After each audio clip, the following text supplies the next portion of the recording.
So good morning बच्चे लोग, कैसे हो? मज़ा में हो कि नहीं हो? मज़ा में हो कि नहीं हो? मज़ा में हो? पढ़ाई चल रही है? कैसी चल रही पढ़ाई? बराबर चल रही है, कम ज़्यादा हो रही है? चलो कंटिन्यू करते थे है लास्ट टॉपिक। क्या बोला मैंने? Last topic. लास्ट टॉपिक किसका? लास्ट टॉपिक जो हम चैप्टर पढ़ रहे थे। कौन सा चैप्टर पढ़ रहे थे? ऑसिलेशन। कौन सा चैप्टर पढ़ रहे थे रे बच्चा लोग? ऑसिलेशन। ऑसिलेशन का लास्ट टॉपिक क्या है? Damped oscillation. Which oscillation? Damped. नाम में ही कुछ तो भी पावरफुल दिख रहा है। Damped oscillation. तो अभी तक मैंने जो पढ़ा है, अभी तक मैंने एक चीज़ पढ़ी थी कि हमारा एम्पलीट्यूड कभी भी कम ज़्यादा नहीं हो रहा था। तो डैम्प्ड ऑसिलेशन मतलब क्या होता है? जिसमें हमारा एम्पलीट्यूड रिड्यूस होते होते जाएगा। हमारा एम्पलीट्यूड रिड्यूस होते होते जाएगा, उसको हम लोग बोलेंगे डैम्प्ड ऑसिलेशन। चलो लिख देता हूँ मैं। Amplitude is decrease with increase in time. With increase in time. Time तो मेरा बढ़ते जाएगा, पहले लेक्चर से ही मैंने बता दिया कि यहाँ पे टाइम तो बढ़ते जाएगा, बराबर है कि नहीं? स्पेशली डैम्प हमें क्या हो रहा है? एम्पलीट्यूड डिक्रीज हो रहा है विथ इंक्रीज इन टाइम। ये किसके वजह से हो रहा है? Decrease in amplitude due to damping force. Which force? Damping force such as, कौन सा फोर्स बोला है मैंने? Damping force. डैम्पिंग फोर्स मतलब कहाँ पे होगा? डैम्प ऑसिलेशन में जो फोर्स होगा उसको बोलेंगे हम डैम्पिंग फोर्स। सच एज, कैसा? जैसी फ्रिक्शन। जैसा कौन सा फोर्स रहेगा? फ्रिक्शन फोर्स हो सकता है, विस्कस फोर्स होता है, विस्कस फोर्स एक्सेट्रा। मतलब यहाँ पे क्या बोला है मैंने? कम हो रहा है, कम हो रहा है, तो कोई तो भी अपोज कर रहा है। अपोज करने वाले फोर्स कौन से लेता हूँ मैं? एक तो यूनिवर्सल वाला है जो मुझे हर बार आता है, जिसका नाम है फ्रिक्शन। दूसरा विस्कस में भी क्या होता है? विस्कोसिटी हमने पढ़ा था। What is that? The property of reduce oppose the flow. ऐसे बोला था हमने, रिड्यूस नहीं बोला था, अपोज बोला था। तो ये कौन से फोर्स हो गए? जो कि डिक्रीज करने वाले हैं, बराबर है। एक बार हमारा एम्पलीट्यूड डिक्रीज हो गया है तो हमारा टोटल एनर्जी का फार्मूला क्या था? एनर्जी का फार्मूला क्या था? हाफ के ए स्क्वायर था। मतलब एनर्जी भी क्या हो जाएगी? डिक्रीज हो जाएगी। What is that? Total energy लिख दो। Total energy is decrease due to decrease in amplitude. Due to decrease in amplitude. अभी डैम्प मतलब हमें डैम्प में प्रॉब्लम कैसी पहचानने का है? इसका है। तो यहाँ पे जनरली एक डैम्पर होता है। क्या होता है? डैम्पर होता है। डैम्पर ए इंस्ट्रूमेंट का नाम है। किसका नाम है? इंस्ट्रूमेंट का, जो क्या करता है? जो शॉक एब्जॉर्ब करता है। क्या करता है रे बेटा? शॉक एब्जॉर्ब करना मतलब क्या? हमारे गाड़ी में शॉकअप रहते। गाड़ी में शॉकअप का काम क्या रहता है? कि हमारी गाड़ी एक आधे गड्ढे से गई तो हमें झटका ना लगे, तो वो भी शॉकअप क्या कर देता है? शॉक एब्जॉर्ब करता है। उसी तरह का एक इंस्ट्रूमेंट होता है जिसको हम बोलते हैं डैम्पर। तो डैम्प ऑसिलेशन में क्या यूज होता है? डैम्पर यूज होता है। समझ में? तो डैम्पर आ गया तो कौन सा फोर्स बोला मैंने? डैम्पिंग फोर्स एक्स्ट्रा आ गया। तो वेरियस फोर्सेस एक्टिंग बोल दिया मैंने। क्या बोला है मैंने? Various forces acting. कौन से फोर्स एक्ट हो रहे हैं यहाँ पे वो देख रहा हूँ। नंबर 1 मैंने लिख लिया है डैम्पिंग फोर्स। कौन सा फोर्स? डैम्पिंग फोर्स, जिसका नोटेशन रहेगा एफ सफिक्स डी बोला है मैंने। एफ सफिक्स डी लिखते समय एफ डी नहीं दिखना चाहिए, ये डी नीचे ही दिखना चाहिए। Damping force. अभी डैम्पिंग फोर्स क्या होता है? तो जो डैम्पर लगाता है तो डैम्पर में प्रोड्यूस होता है, उसको बोलेंगे हम डैम्पिंग फोर्स। तो ये डैम्पिंग फोर्स क्या करता है? Damping force is directly proportional to the v, that is the velocity of the body. Therefore what is the, we can say that fd is equal to b into v. b into v यहाँ पे होता है minus. Minus क्यों होता है? Negative sign is due to opposite direction of force and velocity. Force and velocity. B का नाम क्या है, F is equal to K X था, F इज इक्वल टू क्या था बच्चा लोग, के एक्स था। वैसे F D is equal to minus B भी है, तो B इज इक्वल टू के को हमने स्प्रिंग फैक्टर बोला था या स्प्रिंग कांस्टेंट बोला था या फोर्स कांस्टेंट भी बोलता है। इसी तरह से B को हम क्या बोलेंगे, हम डैम्पिंग कांस्टेंट, डैम्पिंग कांस्टेंट और डैम्पिंग फैक्टर भी बोल सकते हैं। क्या बोल सकते हैं, डैम्पिंग फैक्टर और डैम्पिंग कोएफिशिएंट भी बोलते हैं। क्या बोलते हैं, डैम्पिंग कोएफिशिएंट। ऐसे 3 नाम हैं। चलो मतलब एग्जाम में पूछेगा तो इसके डायमेंशन पूछ सकता है, हो सकते हैं इसके dimension. Therefore B is equal to what is the formula, FD divide by V। क्या बोलेंगे, डेफिनेशन। क्या डेफिनेशन होगा ये बता सकते हो, ऊपर नीचे मतलब रेशो। रेशो मतलब कैसे लिखता हो, the damping force per unit velocity is called as damping coefficient. Formula आ गया तो मैं यूनिट की तरफ चल देता हूँ, ऐसा यूनिट बोल देता हूँ, बराबर है। ऐसा यूनिट क्या हो सकता है इसका, ऊपर की जो क्वांटिटी वो न्यूटन, नीचे की क्वांटिटी है मीटर पर सेकेंड। ये सेकंड कहाँ पे जाएगा, ऊपर जाएगा, न्यूटन सेकेंड अपॉन मीटर। हो गया कि नहीं हो गया। ऐसा है तो मेरे पास CGS भी हो सकता है, CGS यूनिट, और इसके ऊपर ज़्यादा कौन पूछेगा वो यही पूछ सकता है। न्यूटन का CGS कौन होता है, तो भूत होता है। तो भूत का नाम क्या होता है, डायन होता है कि नहीं होता है। सेकंड का सेकंड ही होता है, मीटर का सेंटीमीटर, डायन सेकंड अपॉन सेंटीमीटर। ऐसा यूनिट मिल गया तो मेरी सामने वाली स्टेप तो आपको पता है कि मैं आपको क्या पूछता हूँ, डायमेंशन पूछता हूँ। डायमेंशन आपको निकालते आना चाहिए। डायमेंशन निकालने के लिए हमें क्या करना पड़ेगा, कौन से LMT, कौन सी यूनिट के ऊपर जाना पड़ेगा, तो मेरा आंसर है मुझे SI के ऊपर जाना पड़ेगा। किसके ऊपर जाना पड़ेगा, SI के ऊपर जाना पड़ेगा। SI यूनिट मैंने लिख लिया है, क्या लिख लिया है, न्यूटन सेकेंड अपॉन मीटर। इसको मुझे तोड़ना पड़ेगा, किसको तोड़ना पड़ेगा, तो न्यूटन को तोड़ना पड़ेगा। कैसे तोड़ूंगा, kg metre per second square into second divide by metre. Metre get cancel, 1 second गया, 1 बचा, क्या बचा, kg पर सेकेंड, L0 m1 t-1। ये मेरे डायमेंशन आ गए कि नहीं। दूसरा फोर्स कौन सा रहता है, मुझे पता है कौन सा फोर्स होता है, स्प्रिंग फोर्स होता है। क्या होता है, स्प्रिंग फोर्स, और जिसको हम क्या बोलते हैं, रिस्टोरिंग फोर्स, बराबर है।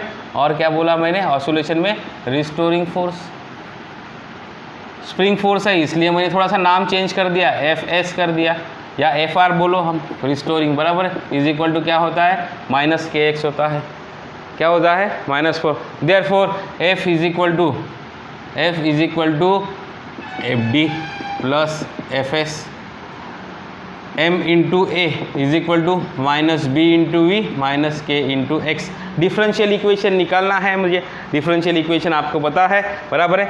सेम प्रोसीजर यहाँ पे करेंगे, क्या लिखूंगा, MA plus BV plus KX is equal to 0। कुछ नहीं किया है मैंने, इधर से उठा के इधर ला लिया उसको। M into d²x divide by dt²। कोई डाउट तो नहीं होना चाहिए आपके मन में, प्लस B इंटू V और plus kx is equal to 0। What is that, d²x divide by dt²। मतलब मैंने किससे डिवाइड कर दिया, मैंने m से डिवाइड कर दिया, b/m। इसको मैं क्या लिख सकता हूँ, dx/dt बराबर क्या रहे बच्चा लोग, velocity is equal to dx/dt plus kx is equal to 0। That is called as the differential equation. इसको क्या बोलूँगा मैं, डिफरेंशियल इक्वेशन। डिफरेंशियल मतलब सभी को पता है, differential equation of which oscillation, damped oscillation. कौन सा oscillation, damped oscillation. Differential equation of damped oscillation. Is it okay, समझ में आ गया। कुछ भी एक्स्ट्रा नहीं है, सिर्फ एक्स्ट्रा एक ही चीज़ है यहाँ पे। एक्स्ट्रा कौन सी चीज़ है बच्चा लोग, तो एक्स्ट्रा यहाँ पे डैम्पिंग फोर्स है। क्या है, डैम्पिंग फोर्स। सो डिफरेंशियल इक्वेशन हो गया है, देखा है मैंने डिफरेंशियल इक्वेशन। क्या देखा है मैंने differential equation, d²x divide by dt² plus b/m into dx/dt plus kx is equal to 0। देखा है कि नहीं देखा है, थोड़ी देर पहले ही देखा है। तो डी इसको मैं बोलता हूँ, क्या बोलता हूँ, differential equation of second order, जो कि आपने मैथ्स में पढ़ा। इसका सॉल्यूशन कैसे होता है, तो इसका सॉल्यूशन जैसे होता है डायरेक्टली आपको याद में x is equal to A in e to the power minus b by 2m into t into cos omega t plus five. Omega dash बोला मैंने, what is that, omega dash is equal to, that is the angular frequency of damped vibration. चलो यहाँ पे मैंने थोड़ा dash नहीं कर देता हूँ, मैं यहाँ पे डी कर देता हूँ। क्या कर देता हूँ, डी डैम्प के लिए, angular frequency of damped vibration, damped oscillation. तो इसका भी फार्मूला चेंज होता है, वहाँ पे तो एक ही टर्म था, सिर्फ ये था और ये था, यहाँ पे एक भी टर्म आ गया। Therefore omega D is given by, directly हमें ध्यान में रखना है, एक्सप्रेशन की तरफ ज़्यादा जाना नहीं है, के बाय एम इसका whole square minus B by 2m इसका होल स्क्वायर। ये मेरा किसका फार्मूला होगा, omega D.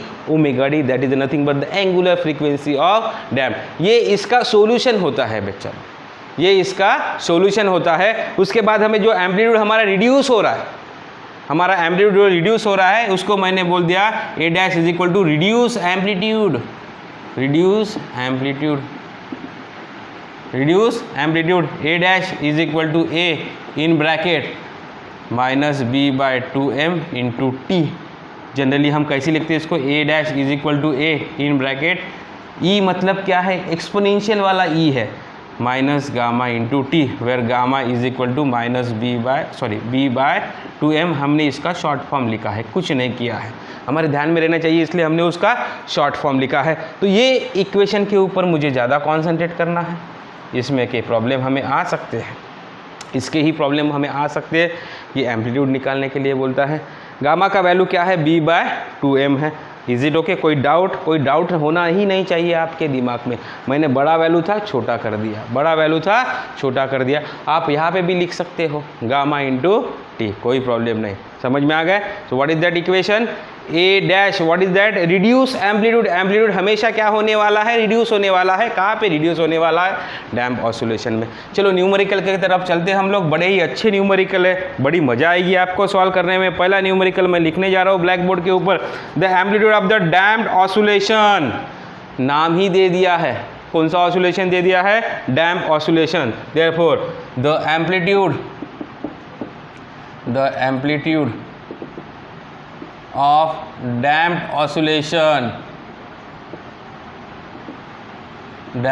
oscillation becomes half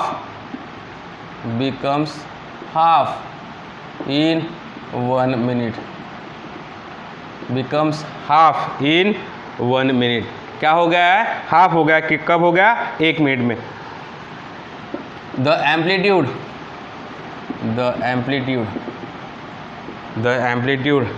after 3 minutes will be 1x of original, 1x of original। Calculate x, ऐसी उसने बोला है। प्रॉब्लम की तरफ जाता हूँ मैं। The amplitude of damp vibration, जैसी ही डैम्प ऑसिलेशन, डैम्प ऑसिलेशन मैंने देखा तो एम्पलीट्यूड उसका कम होना चाहिए।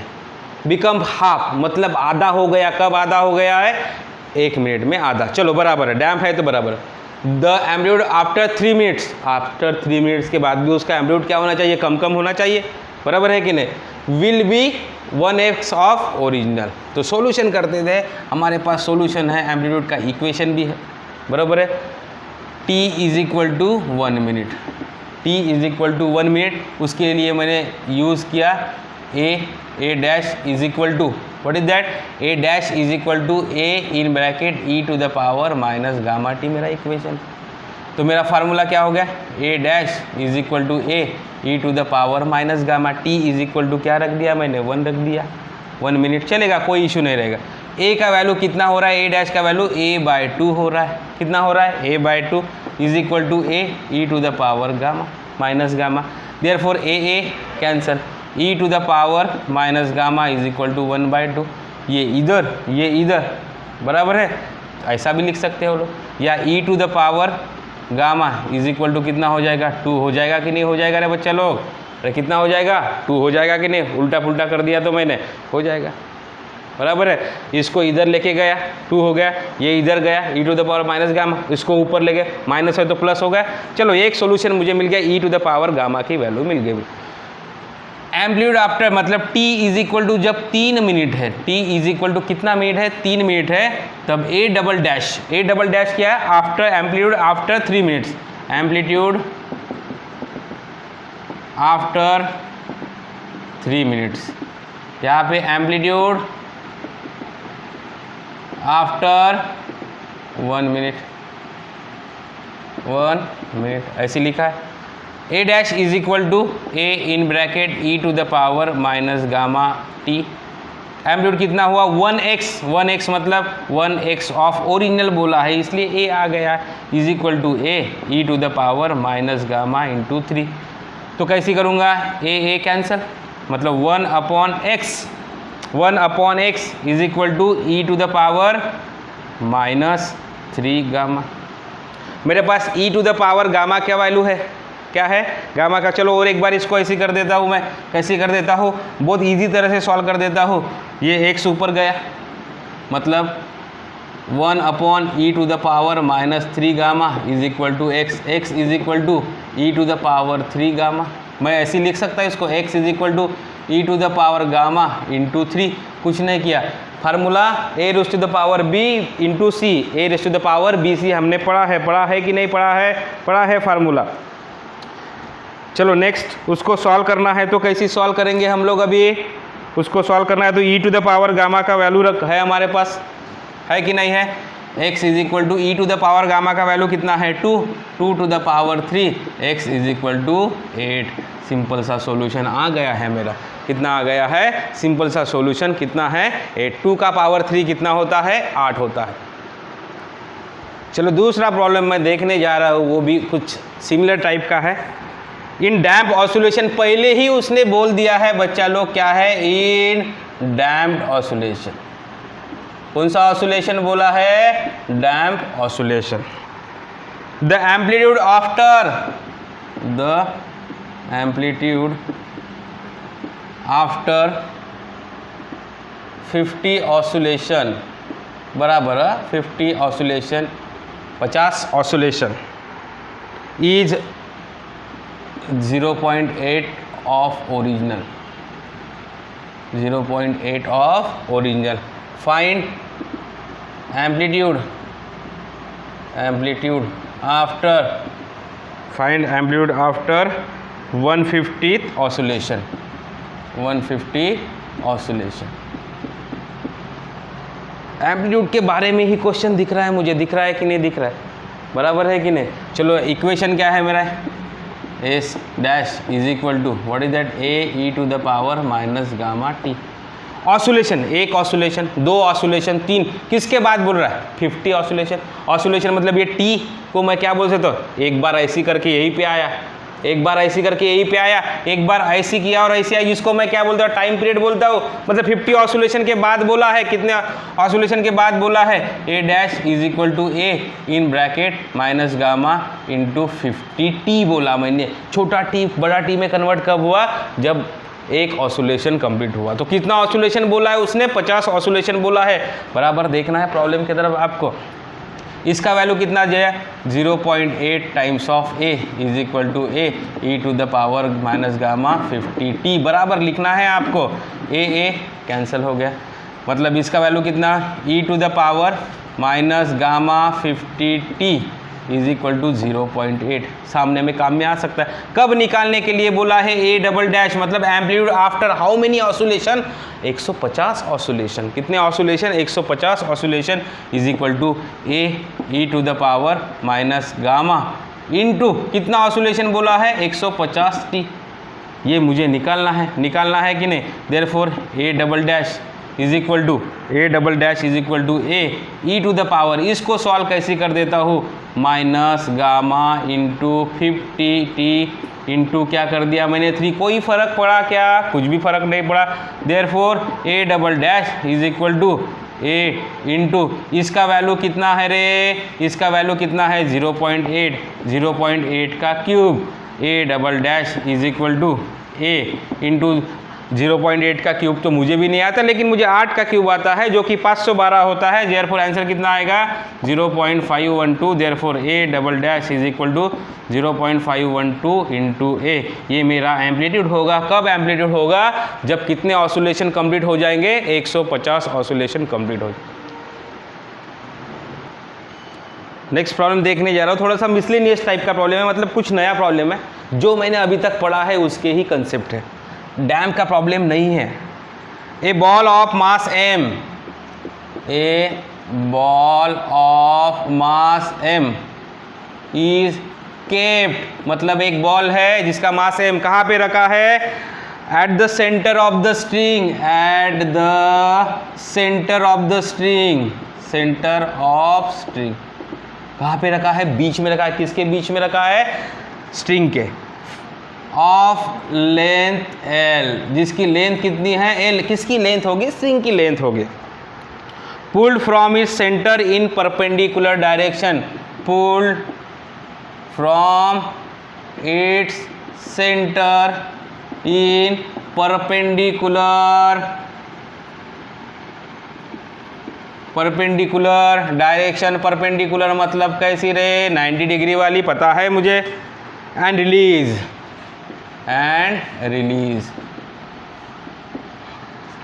prove that the motion of the ball is simple harmonic, prove that the motion of ball is SHM, find its time period, चलो थोड़ा सा प्रॉब्लम धीरे पढ़ते हैं हम लोग।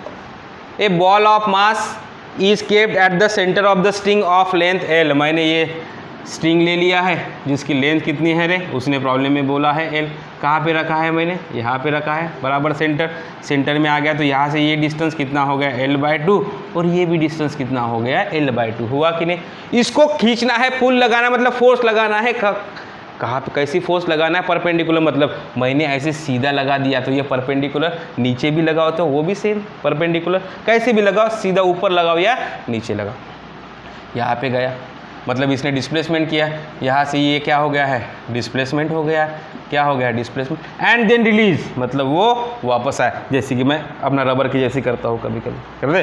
तो ये ऐसी हो गया और ये ऐसी कर दिया मैंने। अभी ये स्ट्रिंग में था, यहाँ पे लगा था तो यहाँ पे टेंशन आ गया। ये सपोज मैंने ले लिया थीटा, ये भी क्या है? टेंशन। मैं सीधा टेंशन ही लिखता हूँ बच्चा लोग। क्यों? क्योंकि उसने टाइम पीरियड बोला है तो उसका भी सिंबल मेरा टी है। Prove that, what is that? Prove that the motion of the ball is SHM। SHM है करके कैसे फाइंड आउट करना है? तो मेरा SHM फॉर SHM के लिए क्या है? A is directly proportional to the minus of x। पता है क्या सभी को? हाँ पता है। क्यों पता है? A is directly proportional to the minus of x, मतलब डायरेक्टली प्रोपोर्शनल किसके साथ होना चाहिए? डिस्प्लेसमेंट के साथ होना चाहिए। किसके साथ होना चाहिए? ऐसी कंडीशन यदि आती है तो मैं उसको SHM बोलता हूँ। चलो मैं देखता हूँ। तो यहाँ पे रिस्टोरिंग फोर्स चाहिए मुझे, F is equal to force चाहिए। ये तो मेरा MA वाला है जहाँ पे मेरा एक्सेलरेशन प्रेजेंट है। यहाँ पे देखता हूँ ये टेंशन कैसी हो गया? अरे बच्चा लोग इंक्लाइंड हो गया। ये वाला कंपोनेंट साइन का हो गया। कौन सा कंपोनेंट हो गया? TE साइन थीटा, इसका भी TE साइन थीटा। मतलब कितना है टेंशन? 2 हो जाएगा। TE sine theta plus TE sine theta, tension का सिंबल मैंने TE ले लिया। तो what is that? F is equal to F is equal to 2TE sine theta. Minus कर देता हूँ। माइनस क्यों रे? क्योंकि रिस्टोरिंग फोर्स कैसे होता है? अपोजिट होता है। यहाँ पे मैंने बोल दिया force is equal to MA is equal to minus 2TE sine theta, बराबर है। Since theta is very small, then sine theta is equal to tan theta is equal to क्या लिखते हैं हम लोग थीटा। यहाँ पे थीटा का वैल्यू बहुत कम हो सकता है, थोड़ा सा ही खींचूंगा, ज़्यादा मैंने खींच दिया तो टूटने के चांसेस ज़्यादा है, इसलिए थीटा का वैल्यू क्या होगा, थीटा का वैल्यू स्मॉल होगा। स्मॉल हो गया तो sine theta equal to tan theta is equal to theta, और थीटा का वैल्यू हम कैसे लिखते हैं, थीटा इज इक्वल टू सामने वाला डिवाइड बाय बाजू वाला। बाजू वाला कितना है L/2, सामने वाला क्या है x, x divide by L/2, theta is equal to 2x/L। ऐसे मेरा फार्मूला बना, कहाँ से बना, प्रॉब्लम से बना। Therefore MA is equal to -2 TE theta, MA is equal to -TE theta का value 2x/L। Therefore what is that, ये मुझे सॉल्व करना है तो उधर m को भगाना पड़ेगा। A is equal to -TE 2x divide by 2m, sorry 2m नहीं LM, L इंटू एम। यहाँ से मैं क्या दिख रहा हूँ, यहाँ से मैं देख रहा हूँ A is directly proportional to the -x, ये बाकी सारी क्या है, कांस्टेंट चीज़ें हैं। Therefore the ball execute SHM, the ball execute SHM। यहाँ से मेरा प्रूफ हो गया है, क्या हो गया है, प्रूफ हो गया है। अभी दूसरा क्या निकालना है, मुझे टाइम पीरियड निकालना है। टाइम पीरियड निकालने के लिए मैं क्या कर देता हूँ, तो टाइम पीरियड निकालने के लिए मुझे ओमेगा चाहिए। क्या चाहिए, ओमेगा चाहिए। ओमेगा मुझे कहाँ पे मिलेगा, ओमेगा मुझे डिफरेंशियल इक्वेशन में मिलेगा। तो मेरे पास इक्वेशन क्या बना ए का, देखो MA -TE 2x/L बराबर है, ये मेरे पास इक्वेशन है। अभी मैं इसको डिफरेंशियल में कन्वर्ट करना चाहता हूँ तो मुझे पता है किसके जगह पे लाना है, ए के जगह पे। तो A is equal to -2 times TE into x/LM बराबर है LM। तो अभी इसको इधर लाना है, A इज इक्वल टू, इधर माइनस था इधर आके प्लस होगा, 2TEx divide by L into m is equal to 0, d² divide by dt² plus 2TEx divide by LM is equal to 0। तो मेरे पास ओमेगा का वैल्यू होता है, ओमेगा का वैल्यू क्या होगा, अभी ओमेगा का वैल्यू क्या होगा रे बच्चा लोग, ओमेगा का वैल्यू क्या, देखो यहाँ पे 2 2 जा 4 हो जाएगा, यहाँ पे भी ऑलरेडी 2 है, इसका भी 2 कितना हो गया, 4 हो गया, यहाँ पे भी 4 हो जाएगा, 4, यहाँ पे भी 4। चलो, जो बाजू में होता है मेरा डिफरेंशियल इक्वेशन क्या बोलता है, रेगुलर वाला equation d² divide by dt² plus omega x is equal to 0। ये मेरा रेगुलर इक्वेशन है। ये कौन सा इक्वेशन है, रेगुलर। दोनों को यदि मैं कंपेयर करना चाहता हूँ तो ओमेगा² इज इक्वल टू क्या मिलेगा मुझे, 4TE divide by LM। Therefore ये इम्प्लाइज इक्वल टू नहीं लिखा है मैंने, एरो लिखा है, ये क्या बोलेगा, W is equal to omega is equal to 4TE/LM। Therefore T is equal to 2 pi by omega बोलेगा।